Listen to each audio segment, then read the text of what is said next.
Hi guys, this is Sai Kumar Kortiwada. In this video, we will learn about untracking a signal in our solidjs.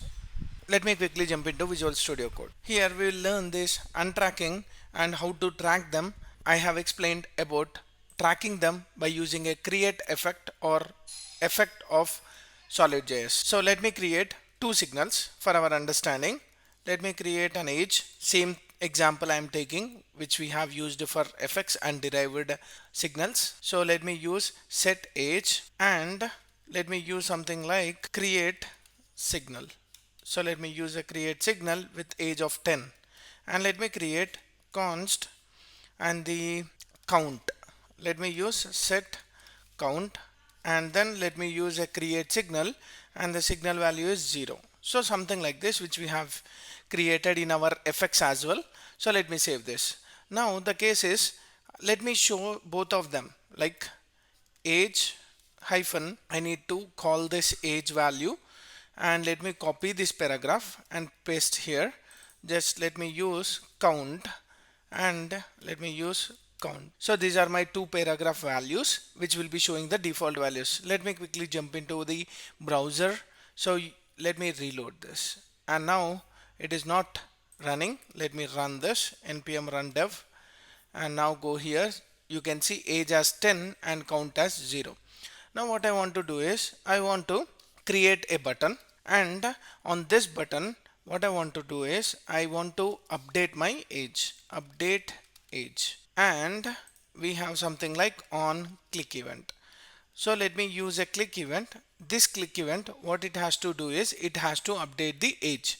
So let me use set age. Now let me copy this and put it over here and let me use something like set count and update count. So these are my two buttons. Whenever I click on this, it will set the age.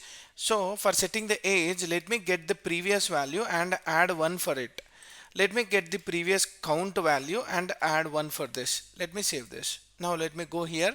If I click this, age is getting updated. If I click this, count is getting updated. Now I want to add this age and count and I want to show a total value over here. For example, I have a paragraph and I want to show total count and that total count is something like age plus count. But what I want to do is I want to create a variable.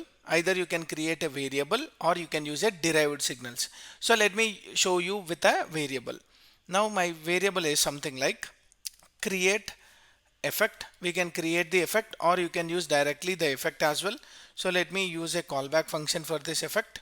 Now I'll use a signal that is nothing but total value and I'll just use set total value and let me create this as a signal for us. So let me use 0 by default and inside the create effect I'll update set total value and the value will be updated with age value plus count value. So let me save this. Now let me show that signal value over here, total value of, and save this. Now you can see we have total of 10 because it is loading for the first time, and let me write one console over here, console.log of inside effect. Save this. Now let me reload this and you got inside effect. Let me click on age. So it is getting updated. 11 plus 0 is 11. Let me update the count. So it is updating along with the count. 11 plus 2 is 13. So till here it is very clear. The both events are listened inside our create effect. But now let me come up with one more scenario. Now what I want to do is I want to update my total value only when age gets updated, but even if the count gets updated, I should not update my total value. It is very simple to understand.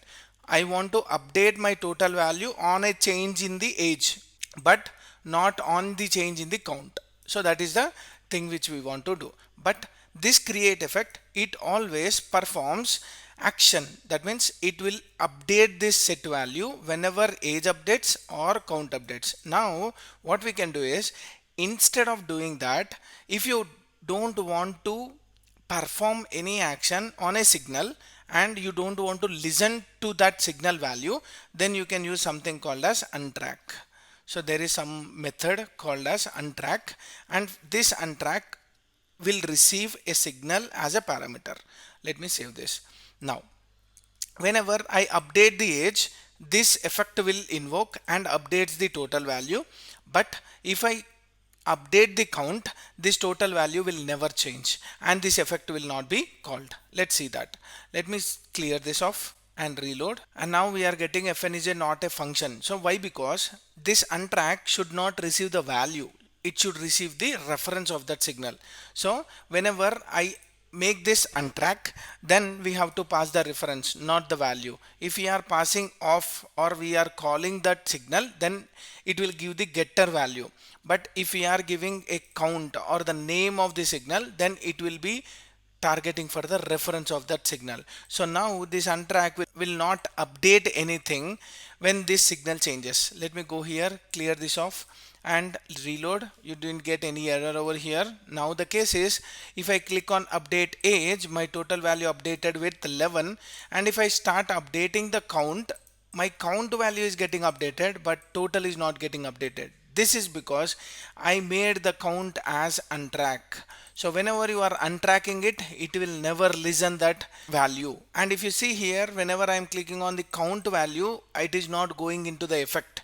It went only for the first time.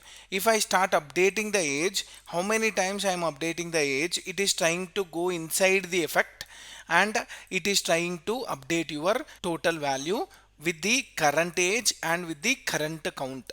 So that's how you can use untrack. Now this is something very big. Why? Because we are using a set total as a one more signal. Instead of doing this, we want to update this value with two dependent signals. So in that case, if there is a dependent signal, we always prefer to go with derived signals. Let me go with derived signal. So let me use total value, and this total value is a combination of age plus is a combination of count. So whenever there is an update in this value or in this value, it gets updated, and it is always a method or a function. So now this total value again I am using over here. So for the first time it will get age and the count, and we are not using untrack. In this case, if it updates the age, if it updates the count, the total value gets updated. Now let me go here, let me reload. Now it is 10 and plus 0 will be 10. Let me update this. 13 and 0 will be 13. Let me hit this.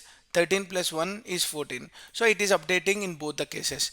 But if you don't want to make this as a listener, or you don't want to track the count value, then you can use untrack. So let me use untrack and bind it with a reference. Just pass the reference, don't pass the value. Let me save this. Now for the first time you will be having 0 and the 0 value combined with age of 10. So answer is 10. Let me reload this and your value is 10. Now let me update the count. Count is getting updated, but the total value is not getting updated because this count is untracked. Well, let me hit this. If you see here, age is getting updated, along with that total is getting updated because we are not using any untrack on my age property. So whenever you don't want to listen particular signal, then you can use untrack. So untrack will receive one property. That property should be a signal reference, not the value. That's about your untrack method, which is used in our solidjs. Hope you like my explanation. If you like my video, like, share, subscribe to my channel for more updates. Signing off. Thank you.